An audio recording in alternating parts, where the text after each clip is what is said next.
오늘 하나님 말씀은 로마서 14장 13절에서 23절 말씀입니다. 로마서에서 굉장히 중요한 본문인데요. 우리 한번 이 시간 신약 259페이지에 한 절 한 절씩 교독 하시겠습니다. 로마서 14장 13절 말씀 교독하겠습니다. 그런즉 우리가 다시는 서로 비판하지 말고 도리어 부딪힐 것이나 거칠 것을 형제 앞에 두지 아니하도록 주의하라. 내가 주 예수 안에서 알고 확신하노니 무엇이든지 스스로 속된 것이 없으되 다만 속되게 여기는 그 사람에게는 속되니라. 만일 음식으로 말미암아 내 형제가 근심하게 되면 이는 네가 사랑으로 행하지 아니함이라. 그리스도께서 대신하여 죽으신 형제를 내 음식으로 망하게 하지 말라. 그러므로 너희의 선한 것이 비방을 받지 않게 하라. 하나님의 나라는 먹는 것과 마시는 것이 아니요 오직 성령 안에 있는 의와 평강과 희락이라. 이로써 그리스도를 섬기는 자는 하나님을 기쁘시게 하며 사람에게도 칭찬을 받느니라. 그러므로 우리가 화평의 일과 서로 덕을 세우는 일을 힘쓰나니 음식으로 말미암아 하나님의 사업을 무너지게 하지 말라. 만물이 다 깨끗하되 거리낌으로 먹는 사람에게는 악한 것이라. 고기도 먹지 아니하고 포도주도 마시지 아니하고 무엇이든지 내 형제로 거리끼게 하는 일을 아니함이 아름다우니라. 내게 있는 믿음을 하나님 앞에서 스스로 가지고 있으라.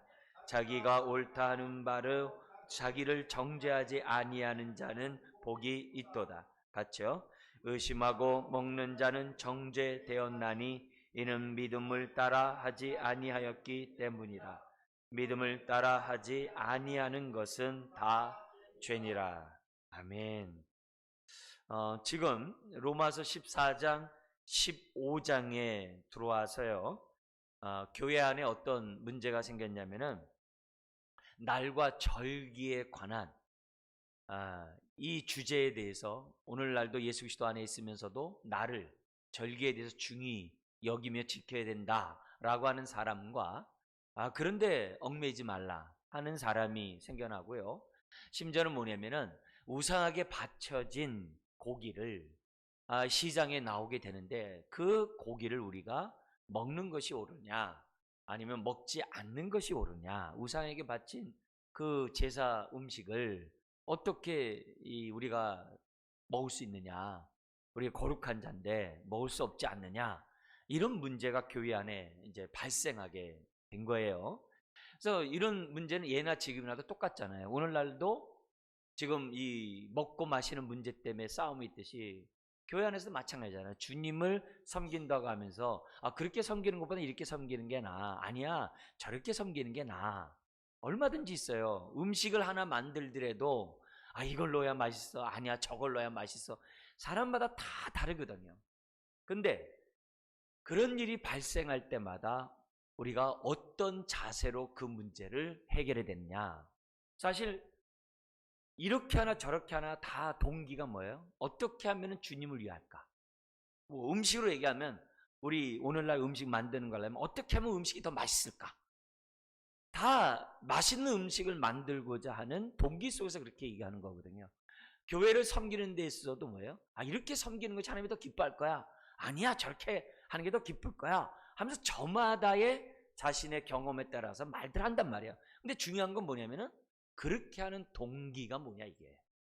동기가 자기를 과시하고 자기를 내세우려고 하는 게 아니라 정말 주님을 위해서 하는 것이라고 한다면 정말 우리들이 상대방이 하는 그런 태도에 대해서 오늘 우리 로마서에서 말씀한 것처럼 우리가 하나님의 뜻에 따라서 반응하는 것이 맞다는 거예요. 근데 이런 그 근본 동기를 생각하지 아니하고 시시비비를 가리게 되다 보면은 그래, 너 잘났다 이렇게 되거든요. 그래가지고 이 과거 유럽에서 종교 전쟁이 구교와 신교 사이에서 막 100년, 막 이렇게 30년 전쟁 이런 식으로 많이 나타나요. 그래서 그런 나타나서 그 구교와 신교가 막 서로 싸우는 모습을 보면서 사람들이 뭐라 그러냐면 계란을 갖다가 둥근 대로 깨먹든지 뾰족한 대로 깨먹든지 그게 뭐 중요하냐고 이렇게 인문학자들이 비판을 하고 막 그랬거든요. 근데 그런 모습이 오늘 우리들에게도 얼마든지 있을 수 있다는 거예요. 그래서 우리들의 많은 그런 이런 갈등의 문제들이 많이 있을 때마다 오늘 이 말씀을 잘 생각해서 우리들이 그것을 이렇게 서로를 대한다고 한다면 우리가 어떻게 돼요? 믿음으로 행하지 않는 건 다 죄라고 그랬잖아요. 주님을 섬기면서 죄를 지면 안 되거든요. 하나님 앞에 내 삶을 정말 드리기를 힘쓰면서 죄를 지면은 안 되잖아요. 그런 의미에서 우리들이 항상 여기 오늘도 우리가 읽었던 것처럼 19절에 화평과 덕을 세우는 일, 이런 게 굉장히 중요한 거예요. 목회자로서 제가 이렇게 볼 때 저 나름대로 어떤 게 있어요? 목회관이 있고 생각이 있잖아요. 근데 이렇게 가만히 보면은 성도님들이 요구하는 내용을 볼 때 그 사람이 볼 땐 그것이 최선이고 그 사람이 볼 때는 그것이 더 유익이라 할 때 저 양보해요. 네. 왜냐면 그것이 그 사람을 온전케 하고 살리는 데 있어서 유익하기 때문에. 제 주장하고 막 그러질 않아요. 왜요? 그 동기를 보려고 하기 때문에. 그러니까 여러분도 마찬가지예요. 교회는 이렇게 해야 돼. 교회는 이게 중심이야. 물론 그게 중심이죠. 그렇지만 상대방의 정말 화평과 덕을 깨트리면서까지 자기 주장하는 그것은 우리가 한 번쯤 생각해 봐야 한다는 거예요. 그래서 교회 안에서는 고기를 먹을 수 있다라고 하는 이렇게 신앙이 성숙된 사람도 있는 반면에 안 돼. 그는 우상에 바친 음식을 먹으면 안 된다고 그랬잖아. 안 돼. 하면서 믿음이 연약한 사람도 있어요. 근데 교회 안에서는 화평과 덕을 세우는 것이 중요하고 심지어는 로마서 15장 1, 2절에 분명히 그랬거든요. 고기를 먹지 못하는 약한 자의 약점을 고기를 먹는 강한 자가 감당하라고 그랬어요.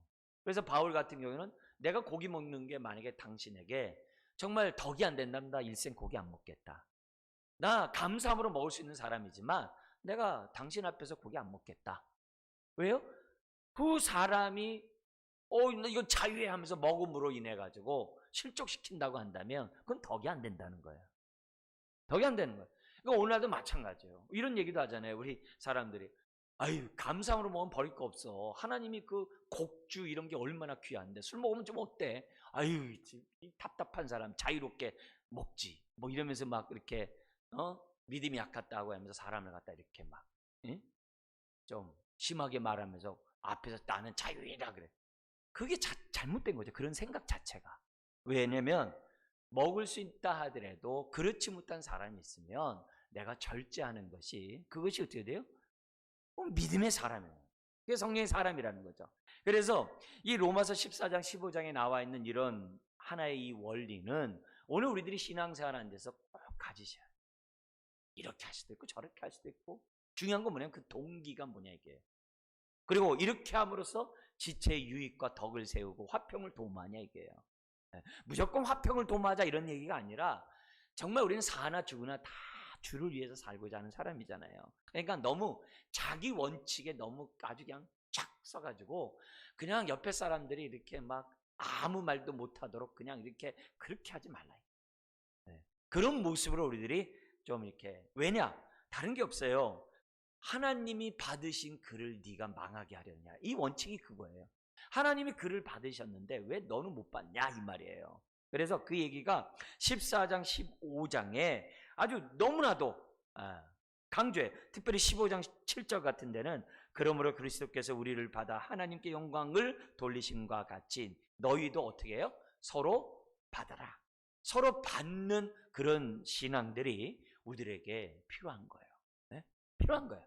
그래서 이런 모습, 자, 이런 가운데 오늘 우리가 성령과 하나님 나라의 삶에 대한 이 주제가 오늘 지금 우리가 성령님에 대한 우리 12번째 주제인데요. 오늘 본문 안에서 그래도 우리가 살펴볼 수가 있습니다. 그래서 오늘 이 중요한 거는 하나님 나라가 성령이 있는 곳에 하나님 나라가 임하고 하나님 나라가 임하는 곳에 의와 평강과 희락이 있대요.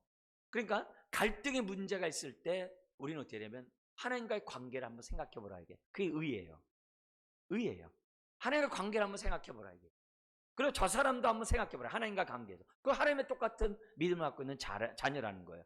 그래서 의와 그러면서 평강. 어떤 일을 결정하고 어떤 일을 행하고 섬길 때마다 마음의 평강이 없으면 안 돼요. 더구나 중대한 일을 결정하고 중대한 일을 주장할 때는요, 마음이 평안한 가운데 해야지 평강 없이 하는 일들은 정말 삼가야 돼요. 하나님 나라가 내 안에 임할 때까지 기도하고 기다려야 돼요. 사람이 불안하고 막 두렵고 평강 없는 가운데 선택하면요, 다 자기 유익을 구하게 돼 있어요. 그러면 하나님 나라가 실현되질 않아요. 뿐만이 아니라 항상 이렇게 믿음으로 사는 자에게는 세상에 알 수 없는 기쁨이 위로부터 오거든요. 그것이 성령님이 우리 안에 오신 목적이에요. 그래서 오늘 그런 큰 주제를 가지고 좀 더 우리 내용을 좀 자세히 한번 볼게요. 우리 들어가는 말 우리 한번 우리 1번 읽겠습니다. 성령이 임하시는 곳에는 언제나 하나님 나라가 임한다. 그렇죠? 성령이 있는 곳에는 하나님 나라가 임해요. 우리가 신앙생활하면서 큰 주제를 갖는 것이 굉장히 중요해요. 병이 낫고 응답을 받고 귀신이 쫓겨나가고 귀신 쫓겨나가서 병이 났어 응답받았어. 그것보다도 우선적으로 생각해야 될 게 뭐냐면 하나님 나라가 내 안에 임했구나. 그 주제를 먼저 생각해요.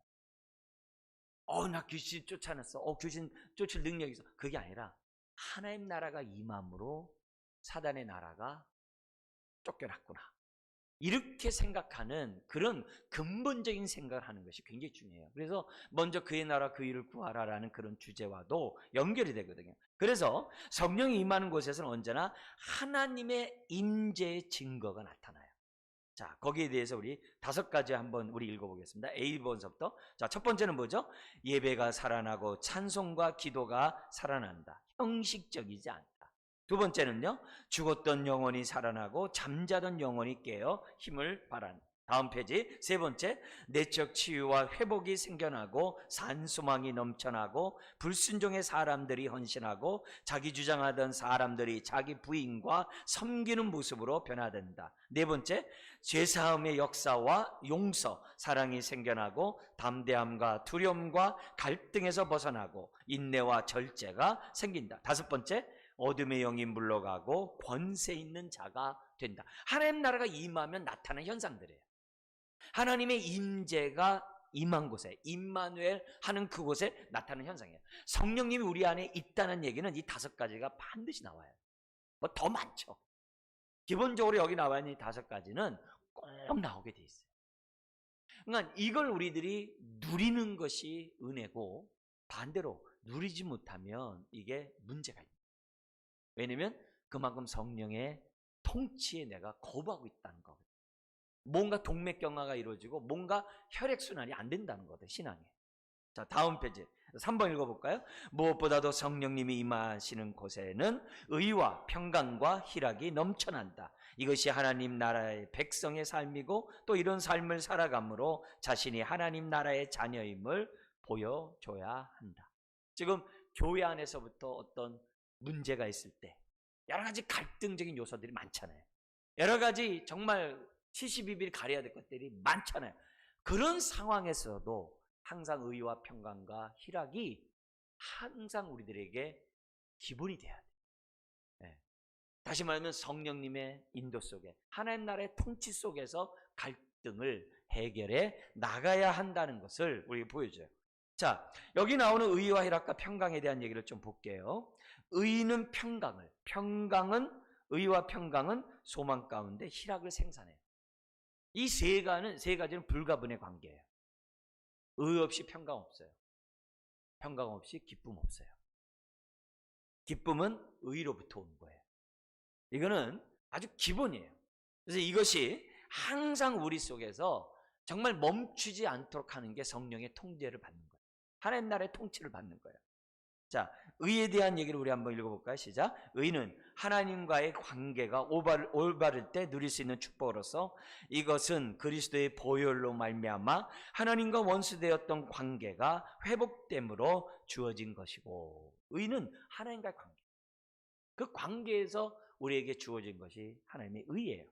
자, 다음 평강 읽어볼까요? 평강은 하나님과의 올바른 관계를 갖게 되면 그 어떤 상황에서도 내적 평강이 임하게 되고 그 결과 다른 사람들과의 관계에서도 평강이 넘쳐나게 됨을 의미하고, 그래서 교회 안에 갈등이 생기고 사람과의 다툼이 있는 그런 상황 가운데서도 평강을 이루면 안 돼. 막 분노가 나고 막 내 말 안 들어 뭐 이래서 시작해서 막 하고 뭐 너만 잘났냐 이렇게 하면은 딱 혀에 재갈을 물려야 돼.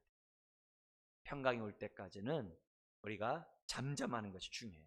자, 그 다음에 희락에 대해서 읽어볼까요? 희락은 산수망 가운데 비록 이 세상의 삶이 고난의 삶이고 슬픔의 삶이라고 해도 미래의 축복을 바라보면서 현재 기뻐하는 것을 의미한다. 그래서 위로부터 오는 기쁨이죠. 세상이 줄 수 없는 평강이고 기쁨이죠. 자, 좀 더 우리가 좀 하나씩 좀 우리 나눠서 보겠습니다. 의의 삶에 대해서. 성령이 있는 곳에 의가 있거든요. 우리 의의 삶에서 한번 보도록 하겠습니다. 그 1번 보면은 성령이 임하시면 성도들은 의 가운데 서요. 항상 우리 하나님의 임재 앞에 코람데오라고도 그래요. 내는 하나님의 사랑을 입은 자야. 그리고 내가 하는 일을 하나님이 기뻐하셔. 항상 하나님으로부터 자기를 이렇게 보려고 해요. 뭘 하든지 간에 하나님을 먼저 생각을 해요. 그래서 하나님과의 올바른 관계를 갖고자 하는 그런 사람이 성령의 인도함을 받는 사람이에요. 그래서 누가 뭐라고 해도 하나님 앞에서 자신의 신분이 무엇인지 확실히 알기 때문에 흔들리지 않아요. 심지어는 옆에 사람이 막 욕해. 심지어는 옆에 사람이 아유 넌 쓸모없어. 너는 무가치해. 너는 왜 그래? 뭐 이런다 하더라도 그래 너는 그렇게 해라. 그냥 동남풍아 불어라. 서부풍아 불어라. 나는 하나님의 사랑 입은 자다. 이렇게. 누가 뭐라고 하더라도 하나님과 자기와의 관계에서는 흔들리지 않는 자기가 뭐예요? 의의 신분을 갖고 있어야 돼요. 이게 굉장히 중요해요. 그리고 뿐만 아니라 예수님을 믿음으로 up당받은 자임에 대해서는 절대로 흔들리면 안 돼요. 심지어 막 가까운 사람이 너 이제 필요 없어. 너 이제 쓸모없어. 그렇다 할지라도 그래 니들이 몰라서 그래. 주님이 날 사랑하셔. 주님의 보혈로 나는 의롭다함 받은 자녀야. 이 부분에 내가 속상할 수 있겠죠. 그래서 바울은 이게 너무나도 견고해가지고 고린도 교회가 막 아볼로파, 게바파, 그리스도파 서로 나눠가지고 바울파를 막 공격하면서 되면은 바울을 공격을 했어요. 막 공격하니까 바울이 얼마나 속상해요. 그잖아요. 근데 거기에 대해서 뭐냐면 너희들이 나에 대해서 비판하는 거 나 작은 일로 여겨. 딱 그래요. 그럼 끝이에요. 그걸 갖다 큰 일로 여기면 뭐예요? 그때부터 머리 싸매고 이제 힘든 거예요. 너는 잘났냐 이렇게 되는 거거든요. 그러니까 바울이 뭐냐면 나 작은 일로 여겨. 그래요. 한 걸음 더 나가요. 나도 나를 비판하지 않아. 이렇게 얘기해요. 그러니까 얼마나 하나님 앞에서 이렇게 강심장이면 얼마나 자기 자신에 대해서 이렇게 확고하면은 이렇게 흔들리지 않냐. 대단한 거죠. 자, 다음 페이지 보죠. 우리 한번 읽겠습니다. 누가 나를 대적하리요 송사하리요 정죄하리요 그 사랑에서 끊으리요. 하나님이 예수께서 아끼지 않고 우리의 의를 위하여 죽게 했는데 감히 누가 나를 의롭다 하신 분이 바로 하나님이신데 누가 송사하리요. 지금도 주님은 부활하셔서 하나님 우편에 앉아서 우리를 변호하시는데 누가 정죄하리요. 딱 서 있는 거예요. 아무도 그 사랑에서 끊을 자가 없도다. 자, 다음 페이지 한번 보세요. 예수님이 십자가에서 나의 죄를 위하여 죽으신 것이 확실하기에 하나님이 예수를 믿는 자에게 주시는 의의 선포를 전혀 의심하지 않고 구원의 확신을 딱 합니다. 누가 뭐래도. 그래서 의롭다함 받은 사람들은 이제는 죄의 종으로 살지 않고 어떻게 돼요? 의의 종으로, 의의 병기로, 의의 사람으로 살아간다. 그래서 자신의 정욕보다는 하나님의 기뻐함, 자신의 유익보다는 지체 유익과 덕을 세우는 삶을 살려고 마음밭이 딱 돼 있어요. 그게 의예요. 기본적으로. 그래서 사람들 대할 때마다 어떻게 하면 화평을 도모하고 의의 삶을 살지? 그게 기본이에요. 항상 사람들에게 정말 그런 마음으로 이렇게 대하는 거예요. 그러니까 벌써 반대로 생각하는 건 다르죠. 저 사람은 나한테 무슨 또 해코지를 할까? 저 사람은 나한테 무슨 또 불이익을 줄까? 이렇게 생각하면 못 만나는 거죠. 네. 의심하면 이제 뭐 안 되는 거죠. 자, 다음번에 페이지 또 보도록 하겠습니다. 10번인데요. 같이 한번 읽겠습니다. 과거에는 비판, 자기자랑, 폄하와 정죄 속에 살아왔지만 의롭다함을 받은 후부터는 자기 몸을 거룩한 산 제물로 드리기를 힘쓴다는 것. 심지어 과거에는 제물로 모든 것을 다 할 수 있다는 탐심의 종이었지만 하나님의 공급하심을 믿고 말씀에 순종하면서 살려고 해요. 이게 뭐예요? 삭개오가 대표적으로 보여준 샘플이죠. 이게 하나님 앞에서 이렇게 올바른 사람들은 뭘 붙잡아야 되는지 아는 거예요. 자, 다음 페이지도 한번 읽어볼까요? 성령님이 임하시면 의롭다함을 받는 믿음을 가질 뿐만 아니라 의의 삶을 산다. 나에게도 이런 변화된 새 사람의 삶이 있는가? 이게 뭐예요? 하나님 나라가 내 안에 임했다는 증거고 성령님이 내 안에서 역사한다는 증거가 이렇게 뚝심 있는 모습으로 나타나는 거죠. 자, 다음 평강의 삶을 한번 볼게요. 여기 보면 의의 삶에는 반드시 평강이 수반되게 되어 있어요. 반드시 세상이 줄 수 없는 그 평강이 솟아나는 뭐예요? 성령님에 의해서 이렇게 임하게 되어 있어요. 그래서 그 어떤 상황에서도 뭘 잃지 않아요? 평강을 잃지 않아요. 지금 교회가 막 시끄러 죽겠고 너 잘내니 나 잘내니 막 이런 일도 벌어지고 막 그런데도 내 마음은 정말 하나님의 평강 가운데 이렇게 서고자 해요. 하나님과의 관계가 확실한데 어찌 평강이 없겠는가? 무엇 때문에 불안해하고 두려워하는가? 그래서 담대해요. 왜요? 성령님이 그렇게 하거든요. 그래서 그냥 우겨싸이려고 하는 상황에서 우겨싸이지 않으려고 해요. 왜냐하면 성령님이 그 마음을 지배하니까. 이제는 끝났다 했는데도 베드로같이 그냥 쿡쿡 자게 해요. 그냥 어쨌든 감옥에서도 이렇게 자게 만드는 그런 모습이 평강 없이는 안 되거든요. 우리가 기도할 때에도 강박관념으로 무서워서 두려워서 이렇게 하면 안 되거든요. 기도함으로 평강이 나를 지배하도록 해야 돼요. 우리가 기도할 때 막 전투적으로 기도할 때가 있어요. 그렇지만 기본적으로 전투적으로 기도하더라도 우리가 끝날 때는 마음의 평강으로 끝나요. 그게 굉장히 중요합니다. 다음 페이지 한번 볼게요. 은혜가 있는 곳에는 항상 평강이 있죠. 하나님과의 관계가 올바른데 어떻게 은혜가 없겠어요? 거기에는 평강이 있죠. 그래서 바울은 인사 때마다 은혜와 평강이 너에게 있을지어다라고 인사를 해요. 왜요? 늘 은혜와 평강 가운데 바울이 살고 있거든요. 은혜가 하나님과의 관계라고 한다면 평강은 이 땅의 삶의 모습이죠. 4번 한번 읽어볼까요? 심지어 바울은 염려 가운데서도 감사함으로 하나님께 아뢰면 하나님의 평강이 너의 마음과 생각을 지키신다고 했다 그랬어요. 막 염려 덩어리예요.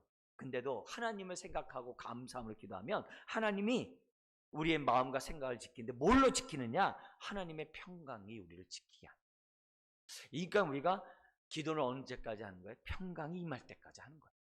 그리고 나서 하나님 내가 어떻게 선택할까요? 어떻게 행동할까요? 생각해야 돼요.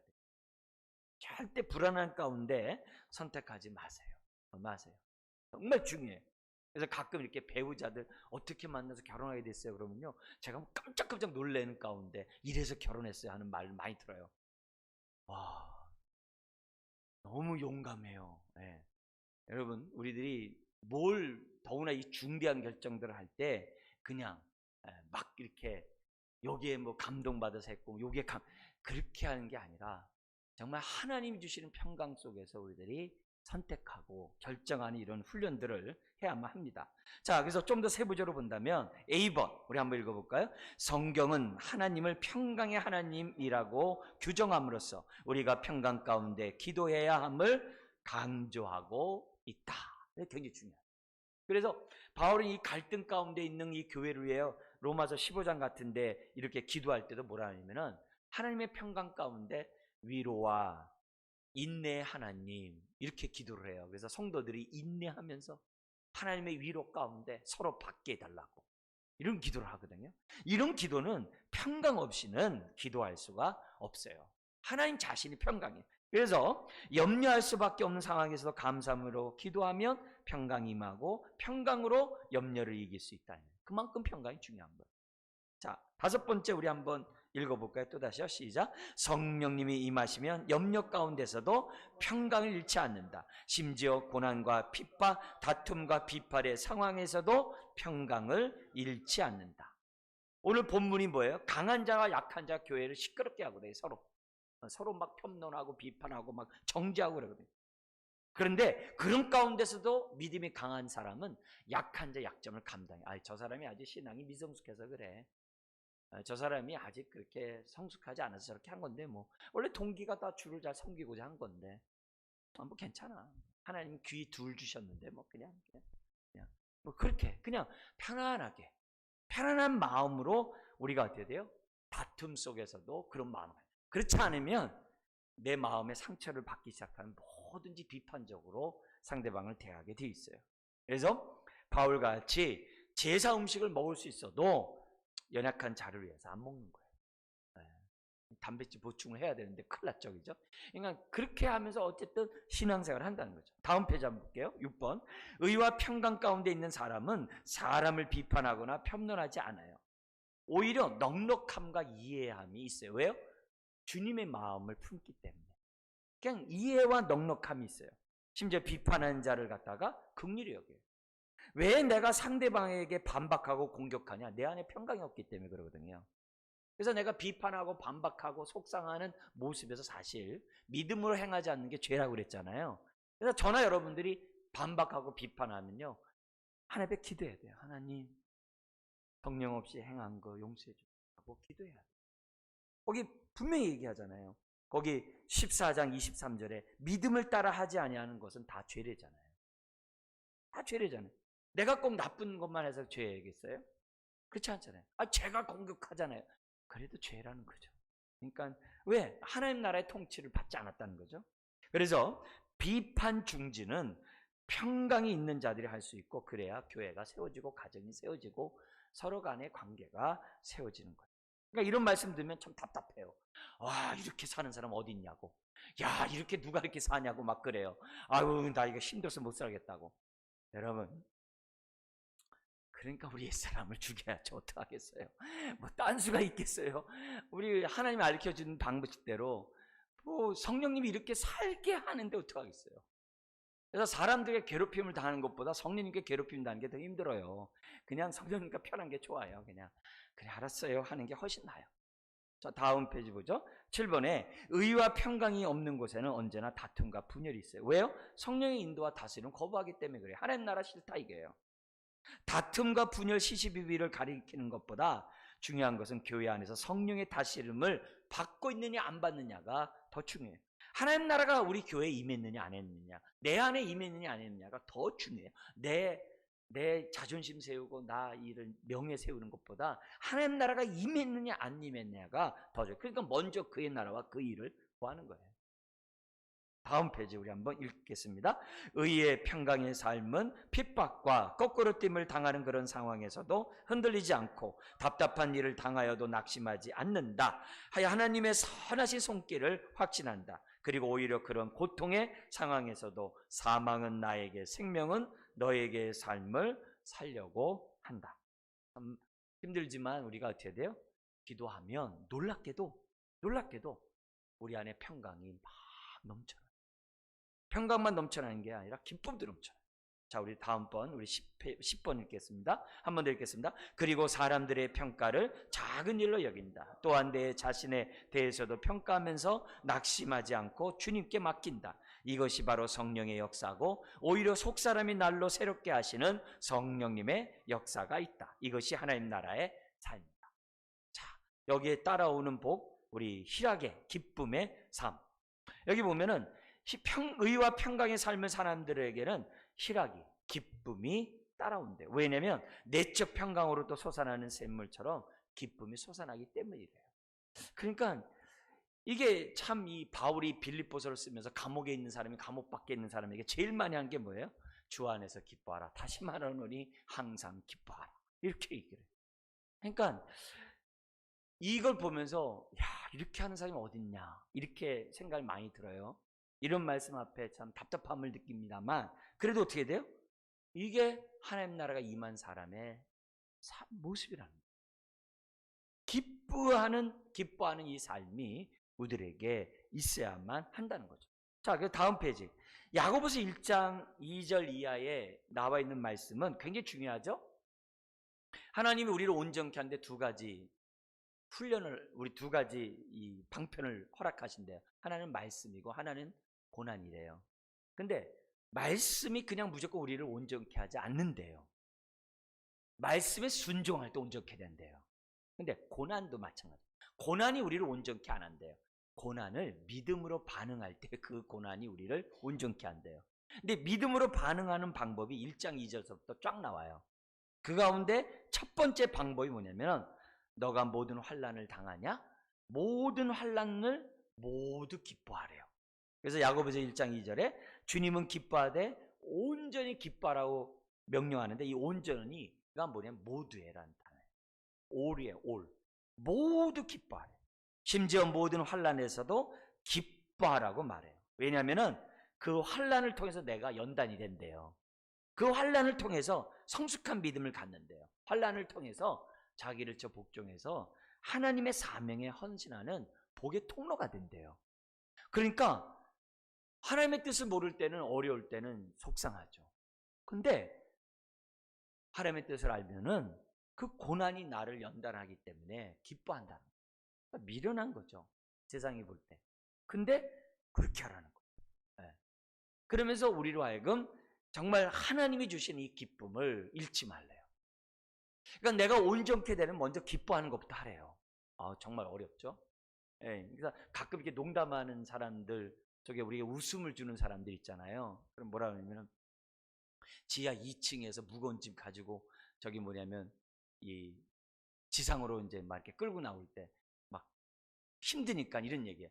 아이고 지하 3층이었으면 큰일 날 뻔했어요 목사님 이러면서 내려가요. 그리고 막 이렇게 올라오면서 야 이거 3층까지 올라가면 어떻게 하랬어요 이게 뭐 이러면서 이렇게 농담으로 이렇게 웃으면서 얘기 가는데 그 농담 얼마나 듣기가 좋아요. 그래서 한번 웃으면서 그냥 힘내면서 하잖아요. 그런 것들이 많은 거예요. 그러니까 우리가 힘든 일, 어려운 일 있을 때 짜증내기 쉽거든요. 인상이 어그러지기 쉽거든요. 근데 먼저 뭐라 그래요? 모두 기뻐하는 것부터 시작하래요. 그러니까 이 정도가 되려면 하나님과의 관계에 의의가 있어야 되죠. 하나님의 통치 속에 평강이 내 안에 있어야죠. 그래야 이게 먼저 기쁨이 발휘되죠. 그래야 고난도 감당하는 거 아니겠어요? 3번 우리 다음 페이지 한번 읽어볼까요? 만약 고난 그 자체로서 끝나는 것이라면 우리가 고난을 받을 이유가 없다. 그러나 주님은 고난을 통해 우리 인생을 온전한 신앙으로 빚어가실 것을 계획하셨기에 그리고 고난은 결론이 아니라 과정이고 그 고난 후에 정금같이 될 것을 소망하게 되니 고난을 기쁨으로 받는다. 성경에는 뭐라 그래요? 물론 그 당시에는 힘드나 이렇게 돼 있어요. 예, 힘들죠. 힘들죠. 보릿고개 얼마나 힘들어요. 다음 페이지 볼까요? 성령님은 고난을 기쁨으로 받을 수 있도록 역사하시는 하나님이시다. 성령님은 우리 안에 함께 하시기에 의와 평강과 희락이 있다. 그러니까 이걸 놓고 우리가 계속 기도하는 거예요. 하나님 이렇게 해달라고. 자, 나가는 말 우리 읽고 우리 마치겠습니다. 먼저 하나님의 나라와 의를 구하는 삶을 위해서는 의와 평강과 희락이 있어야 한다. 2번 의와 평강과 희락의 삶에 영적 목마름이 해결되고 영적 침체에 빠지지 않고 하나님의 은혜 가운데 거하고 하나님 나라의 백성다운 삶을 산다. 할렐루야. 우리 한번 기도하겠습니다. 하나님 아버지, 성령이 있는 곳에 하나님 나라가 임하고 하나님 나라가 임하는 곳에 하나님과의 올바른 관계가 이루어지고 그로 인하여 가지가 나무에 붙어 있으므로 진액을 빨아들이므로 살아가는 것처럼 위의 평강이 우리 안에 넘쳐나고 그로 인하여 고난과 어려움 가운데 있다 할지라도 기쁨이 넘쳐나는 하나님의 자녀가 되는 삶을 살 줄 믿습니다.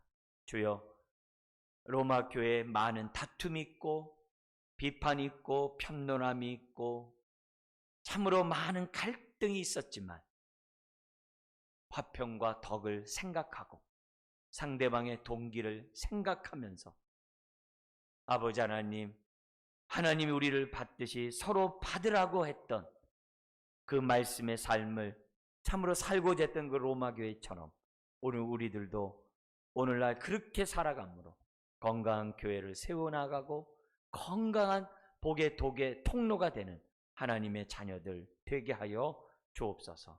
주여, 먼 나라의 일이 아니라 다른 사람의 일이 아니라 성령이 임하는 곳에는 의와 평강과 희락이 있음을 우리들의 삶이 날마다 체험하면서 살아갈 수 있도록 은혜를 더하여 주옵소서. 예수님의 이름으로 기도드리옵나이다. 아멘. 우리